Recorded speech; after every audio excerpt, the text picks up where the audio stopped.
প্রিয় শিক্ষার্থীরা, সবাইকে স্বাগতম জানাচ্ছি আমাদের সপ্তম শ্রেণী বিজ্ঞান বইয়ের প্রথম অধ্যায়ের একদম প্রথম ক্লাসে। আমাদের যে প্রথম অধ্যায়টি রয়েছে সপ্তম শ্রেণীর বিজ্ঞান বইয়ের, এটা হচ্ছে মূলত আমাদের জীববৈচিত্র্য নিয়ে। এই যে বিশাল এই সৃষ্টি জগৎ, এই সৃষ্টি জগতে কি কি ধরনের প্রাণী রয়েছে, কত সংখ্যক রয়েছে, তারা কে কেমন, সবকিছু নিয়ে আমরা আমাদের এই চ্যাপ্টারটায় আলোচনা করব। আমাদের এই যে এত বিশাল পৃথিবী, এই পৃথিবীতে বা এই সৃষ্টি জগতে এত পরিমাণে জীববৈচিত্র্য আছে।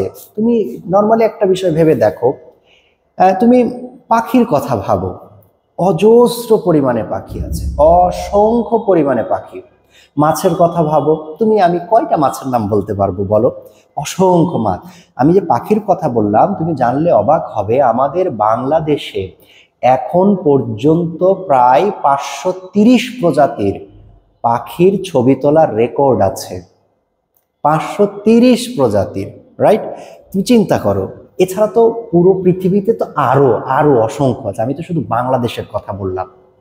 মাছের কথা চিন্তা করো, অসংখ্য প্রচুর প্রজাতির মাছ রয়েছে।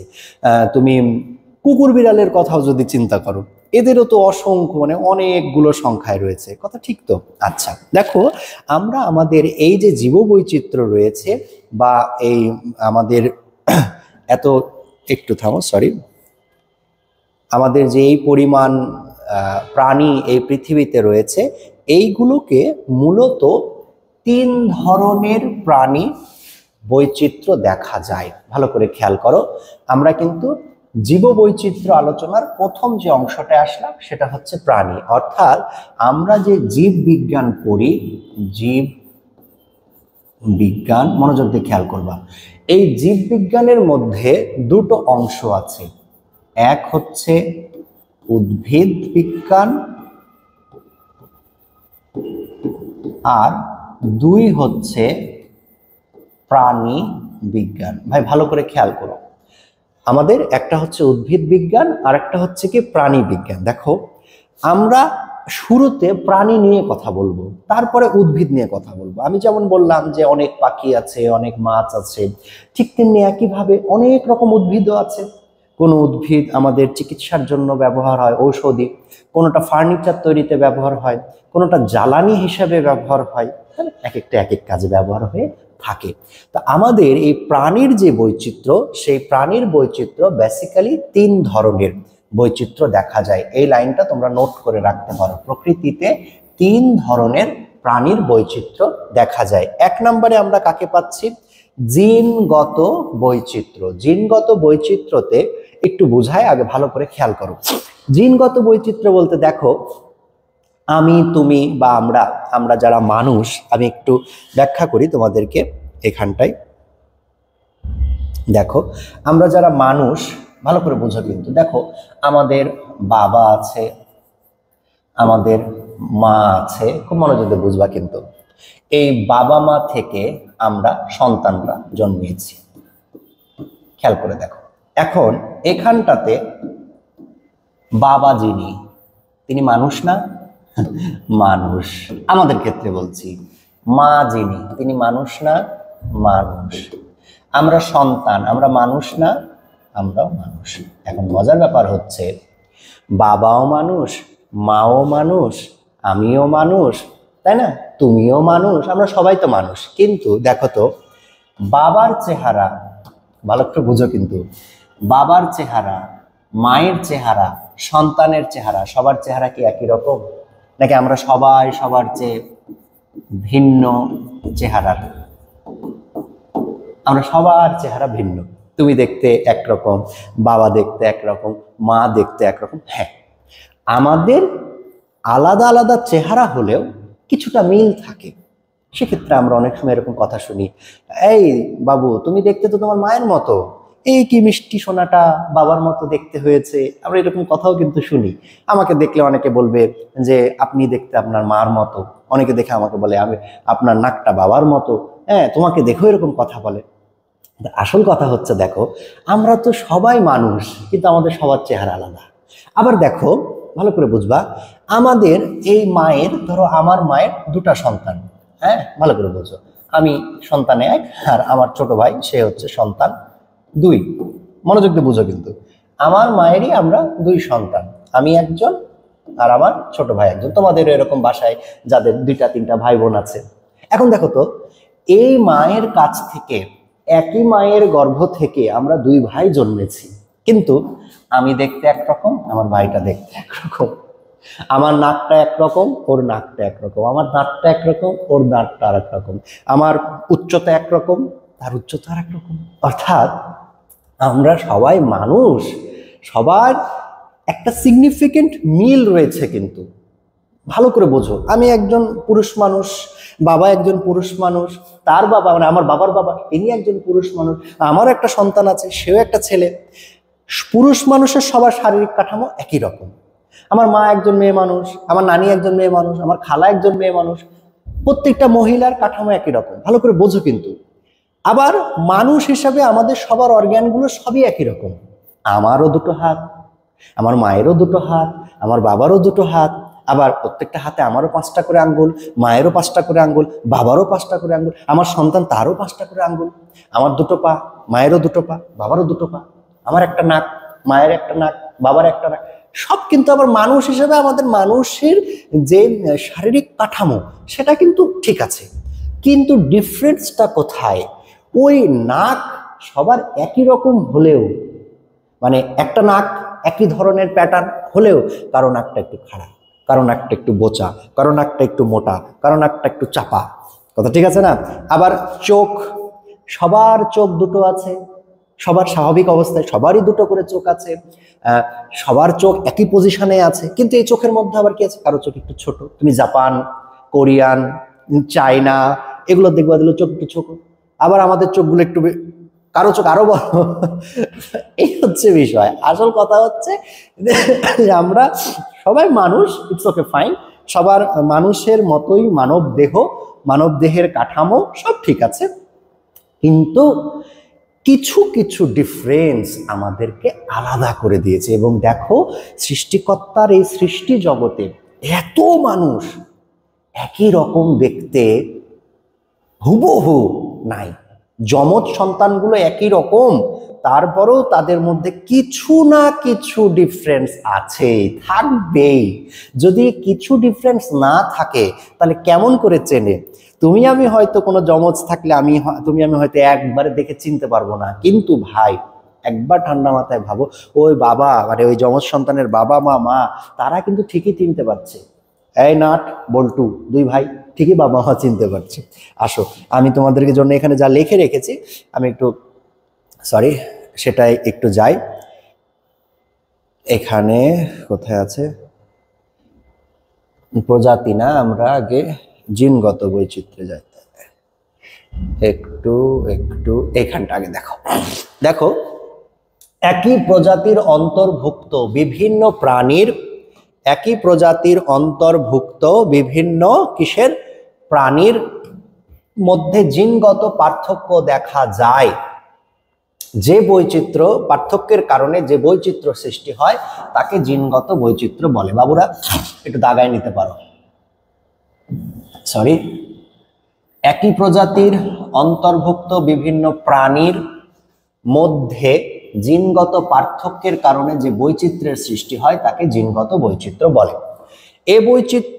এ ধরনের বৈচিত্র্য যেহেতু একই ধরনের প্রজাতির মধ্যে ঘটে, তাই একে অন্তঃপ্রজাতিক বৈচিত্র্য বলা হয়ে থাকে। এবার উদাহরণে কি বলেছে দেখো, মানব প্রজাতির বিভিন্ন রেস এর মধ্যে, রেস বলতে কি বোঝাচ্ছি আমরা আস্তে আস্তে পড়ার ভেতরে গেলে আরো ক্লিয়ার হবা। নাক, কানের গঠনগত পার্থক্য রয়েছে। একই পিতামাতার সন্তানের মধ্যে পার্থক্য, আমি এতক্ষণ ধরে এই কথাগুলাই বললাম। একই বাবা মায়ের 2টা 3টা 4টা 5টা সন্তান, তাদের মধ্যে কি রয়েছে? পার্থক্য রয়েছে।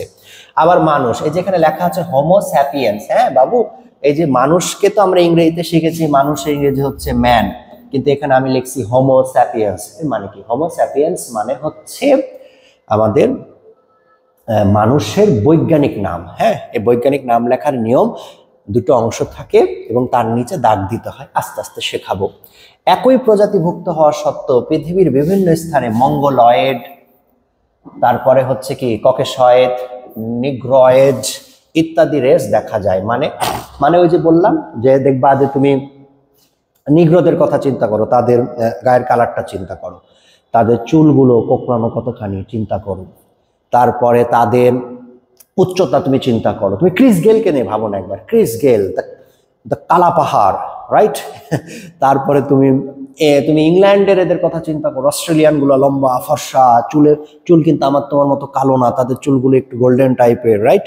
তো এই যে বিষয়গুলো, এরাও তো মানুষ, এরা আমার তোমার মতো মানুষ, কিন্তু এদের মধ্যে কি রয়েছে, একই প্রজাতিভুক্ত মানব প্রজাতির ভুক্ত হলেও পৃথিবীর বিভিন্ন স্থানে এরা বিভিন্নভাবে বাস করতেছে এবং এদের পুরো সিস্টেমটাই কি একজনের থেকে আরেকজনেরটা কি আলাদা। এই যে এখানে বলেছে ইত্যাদি রেস দেখা যায়, এদের দেহের গঠন, গায়ের রং, চুলের রং, আকৃতি ইত্যাদিতে অনেক পার্থক্য দেখা যায়। অর্থাৎ দেহের গঠন এ অনেক উঁচা, আবার জাপানিজ গুলো, চাইনিজ গুলো এগুলো কি একটু খাটো। চুলের রং আমাদের কালো, ওদের চুলের রং অনেকের কালো না। আকার আকৃতি সবকিছুর মধ্যে কিছু না কিছু ডিফারেন্স দেখা যায়। আমি এখানে তোমাদের বোঝার সুবিধার্থে একটা ছবি দিয়েছি, একটু ছবিটা ভালো করে খেয়াল করে দেখো, আশা করছি বুঝতে পারবে। এগুলো সবাই হচ্ছে কুকুর, সব কটাই কুকুর, সুন্দর সুন্দর কুকুর, দেখেই ভালো লাগছে। কিছু কিছু গুলাকে দেখো, এটাও কুকুর, এটাও কুকুর, এটাও কুকুর, এটাও কুকুর। তুমি একটু মনোযোগ দিয়ে দেখো, এর কালার, এর কালার, এর কালার তিনটাই কালো, বুঝো, কিন্তু এর বডির লোমগুলো একটু খেয়াল করে দেখো কেমন, এরটা দেখো কেমন, এরটা লোমগুলো আলাদা। এবার এটা একটু হালকা লালচে টাইপের আছে।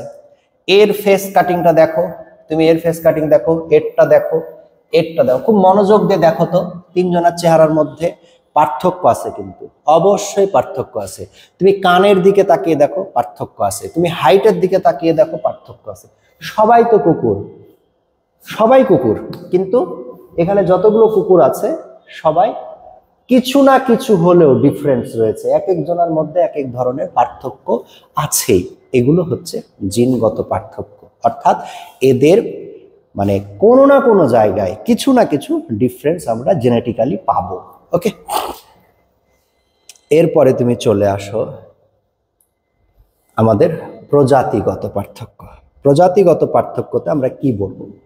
ভিন্ন ভিন্ন প্রজাতির জীবের মধ্যে বিদ্যমান বৈচিত্র্যকে প্রজাতিগত বৈচিত্র্য বলে। ভিন্ন ভিন্ন প্রজাতির জীবের মধ্যে বিদ্যমান বৈচিত্র্যকে প্রজাতিগত বৈচিত্র্য বলে। ভালো করে বোঝো, এ ধরনের বৈচিত্র্য যেহেতু একই গণভুক্ত, এই গণভুক্ত বলতে আমরা কি বুঝছি, আমাদের এই শ্রেণীবিন্যাসের কিছু ধাপ রয়েছে, ঠিক আছে?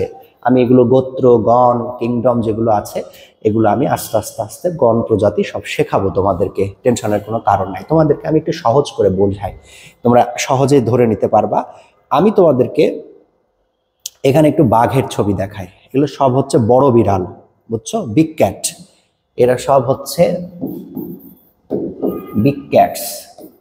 এই বিগ ক্যাটস এর মধ্যে মূলত 4 ধরনের, ভালো করে বুঝো, এরা সবাই কিন্তু একই মানে গণের মধ্যে ভুক্ত, কিন্তু এরা আলাদা। যেমন ধরো এটা হচ্ছে রয়্যাল বেঙ্গল টাইগার, এও তো বিগ ক্যাট। তারপরে হচ্ছে সিংহ, এরাও কি বিগ ক্যাট, বড় বিড়াল। রয়্যাল বেঙ্গল টাইগার, সিংহ, লেপার্ড আর হচ্ছে জাগুয়ার, এরা সবাই বিড়ালের অন্তর্ভুক্ত, কিন্তু এদের মধ্যে আবার দেখো হিসাবটা কি আলাদা হয়ে গেছে। তুমি ছবিটা দেখে রাখো, আমি তোমাকে এই যে এখানটাতে একটু পড়ে দেখাই। এই যে আসো, বাঘ। বাঘ হচ্ছে বড় বিড়াল জাতের অন্তর্ভুক্ত একটি স্তন্যপায়ী প্রাণী, বাঘের কথা বলা হচ্ছে। সিংহ, ভালো করে দেখো, সিংহ, তারপরে কি চিতাবাঘ, তারপরে কি জাগুয়ার। মনোযোগ দিয়ে বুঝবা, বাঘ, সিংহ, তারপরে কি হচ্ছে চিতাবাঘ, আর একটা হচ্ছে কি জাগুয়ার। জাগুয়ারের ছবি উপরের দিকে দেওয়া আছে। বাঘ, সিংহ, চিতাবাঘ আর উপরেরটা কি জাগুয়ার। দেখো এদের মধ্যে এরা সবাই প্যান্থেরা গণের 4টি বিশালাকার সদস্যের মধ্যে সর্ববৃহৎ এবং শক্তিশালী হচ্ছে কে বাঘ। মানে প্যান্থেরা হচ্ছে এদের গণ, প্যান্থেরা হচ্ছে এদের কি গণ। মনোযোগ দিয়ে বুঝো, প্যান্থেরা হচ্ছে এদের গণ। এই গণের মধ্যে কে কে রয়েছে? এই গণের ভুক্ত হচ্ছে 4 ধরনের বিগ ক্যাটস, বড় বিড়াল। বড় বিড়াল এই যে লেখা আছে এখানে, বাঘ, সিংহ, চিতাবাঘ আর হচ্ছে কে জাগুয়ার। এরা সবাই হচ্ছে প্যান্থেরার অন্তর্ভুক্ত। এর মধ্যে আবার বড় আকৃতির যেটা সেটা হচ্ছে বাঘ। এবার তুমি এই ছবিটা দিয়ে খেয়াল করো, বাঘ, রয়্যাল বেঙ্গল টাইগার, এই যে এখানটায় আছে জাগুয়ার, এখানটায় আছে হচ্ছে সিংহ, আর নিচে আছে কে, চিতাবাঘ। এরা সবাই একই গণভুক্ত, কিন্তু এদের মধ্যে পার্থক্য কোথায়? প্রজাতিগতভাবে এদের মধ্যে পার্থক্য রয়েছে। একটু খেয়াল করে দেখো, এই যে আমি এখানে দিছি, এই যে একই গণভুক্ত প্রজাতির মধ্যে ক্রোমোজোম সংখ্যা, ক্রোমোজোম কি বাবু? আমরা কোষ বিভাজন চ্যাপ্টার পড়ার সময় এটা শেখাবো। আঙ্গিক গঠনে যথেষ্ট পার্থক্য রয়েছে, যেমন রয়্যাল বেঙ্গল টাইগার, প্যান্থেরা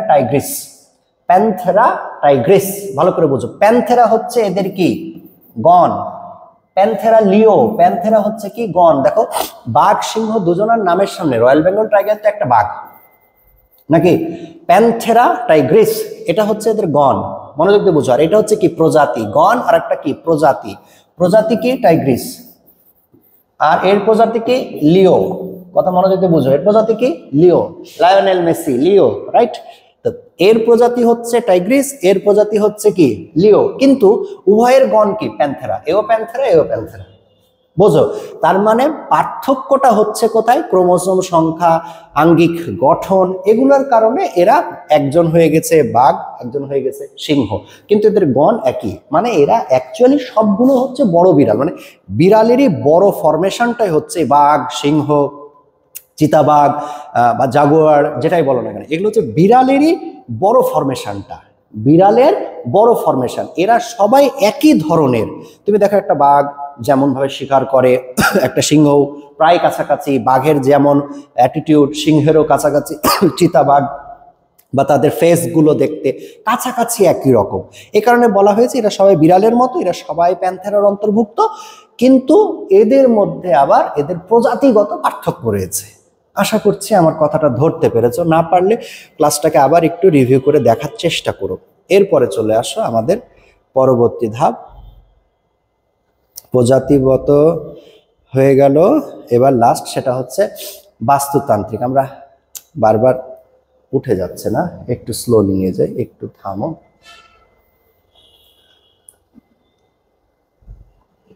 এই হচ্ছে আমাদের বাস্তুতান্ত্রিক, খেয়াল করুন।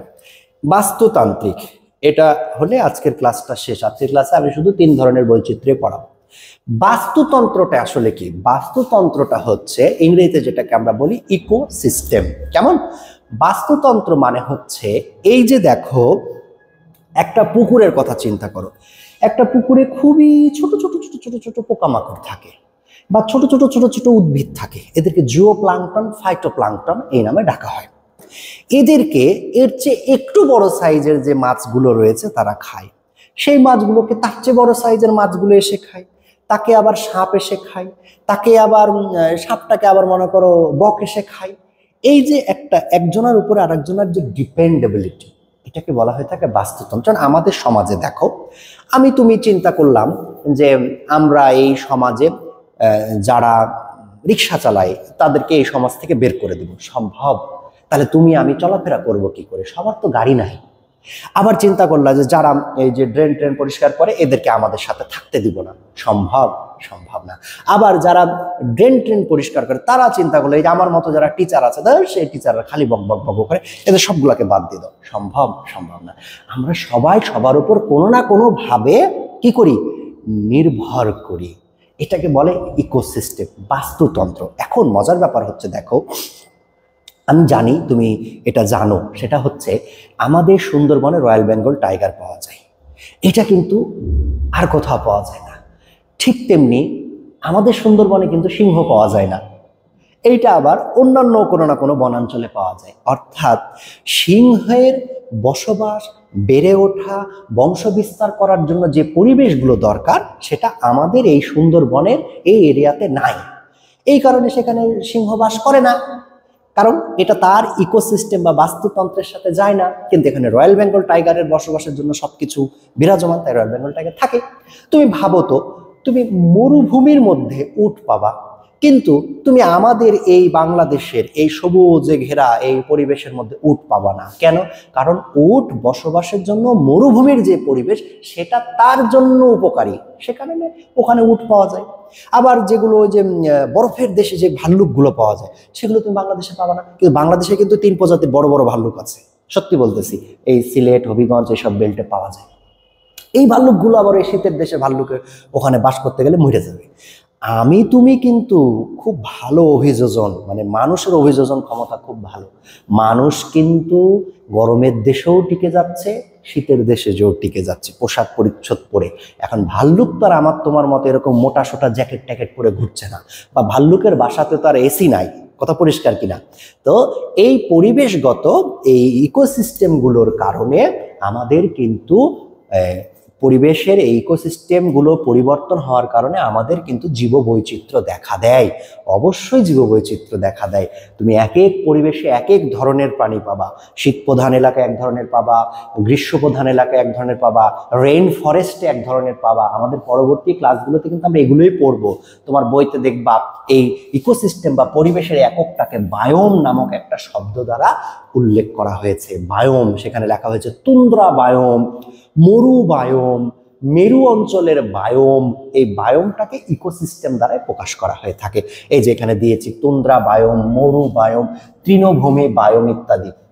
বিভিন্ন বায়োমে বসবাসকারী জীববৈচিত্র্যকে বাস্তুতান্ত্রিক জীববৈচিত্র্য বলে। যেমন বনভূমিতে এক ধরনের, তৃণভূমিতে এক ধরনের, জলাভূমিতে এক ধরনের, হ্রদে এক ধরনের, নদীতে এক ধরনের, পাহাড়ে এক ধরনের, সাগরে এক ধরনের, মরুভূমিতে এক ধরনের। ভাই আমার ভালো করে বোঝো, তুমি সমুদ্রের মধ্যে যে প্রাণী পাবা সেই প্রাণীকে তুমি যদি পদ্মা নদীতে আশা করো সম্ভব? কোনোদিনও সম্ভব না। পদ্মা নদীতে যে ধরনের প্রাণী পাওয়া যাবে সেই প্রাণীকে তুমি পুকুরে আশা করলে সম্ভব না। সুন্দরবনে রয়্যাল বেঙ্গল টাইগার পাওয়া যাবে, ওখানকার নোনা পানি, ওখানকার পরিবেশ, ওই মধ্যে সুন্দরবনে আমাদের রয়্যাল বেঙ্গল টাইগার পাওয়া সম্ভব। কিন্তু তুমি আমাদের হবিগঞ্জ, রেমাকালেঙ্গা এসব এলাকায় যে যদি তুমি এইসব আমাদের এই রয়্যাল বেঙ্গল টাইগার আশা করো, এটা সম্ভব না। এক এক এলাকার পরিবেশ, আবহাওয়া, সেটার উপরে ডিপেন্ড করে সেখানে কি কি ধরনের প্রাণী পাওয়া সম্ভব। আমরা কিন্তু প্রাণী বৈচিত্র্য করছি, উদ্ভিদের ক্ষেত্রেও ঘটনা সত্য। Got it? এই যে এখানে আমাদের সেই তথ্যগুলো দেয়া হয়েছে। পাশাপাশি আমি তোমাদের জন্য এই যে আমাদের মরুভূমি, তারপরে গ্রিনল্যান্ড, সমুদ্রের নিচে এক একটা এলাকা এক এক রকম, ঠিক আছে? এই জায়গাটা তুমি একটু দেখো। এই যে বায়োম বা ইংরেজিতে যেটাকে বলছে বায়োম, বাংলায় সেটাকে বলা হচ্ছে জীবাঞ্চল বা বাস্তুতান্ত্রিক অঞ্চল। ওই যে বললাম এক এক জায়গার বাস্তুতন্ত্র এক এক রকম, নির্ভরশীলতা এক এক রকম। এখানে বলা হচ্ছে একই রকম জলবায়ু, পরিবেশ, প্রাণী, উদ্ভিদ সংবলিত অঞ্চলকেই বলা হচ্ছে বায়োম। এই এলাকাগুলোকে বিজ্ঞানীরা একই বাস্তুতন্ত্রে একীভূত করে এক একটি জীবাঞ্চল হিসাবে বিভাজন করেছেন। মানে মরুভূমি যতগুলো অঞ্চল আছে সবগুলোকে মরু বায়োম বা মরুভূমির বায়োম। সমুদ্রের যে অঞ্চল, সমুদ্রের যে প্রাণী এদেরকে নিয়ে সমুদ্রের বায়োম, তুন্দ্রা অঞ্চল, মেরু অঞ্চল। এই হচ্ছে আমাদের আজকের ক্লাসের আলোচনা। তোমরা পুরো ক্লাসটা দেখে আমাকে একটু কমেন্ট করে জানিও যে ক্লাসটা কেমন লাগলো। আমি এই চ্যাপ্টারে পার্ট করে আস্তে আস্তে ক্লাসগুলো আপলোড দেওয়ার চেষ্টা করবো। কেমন?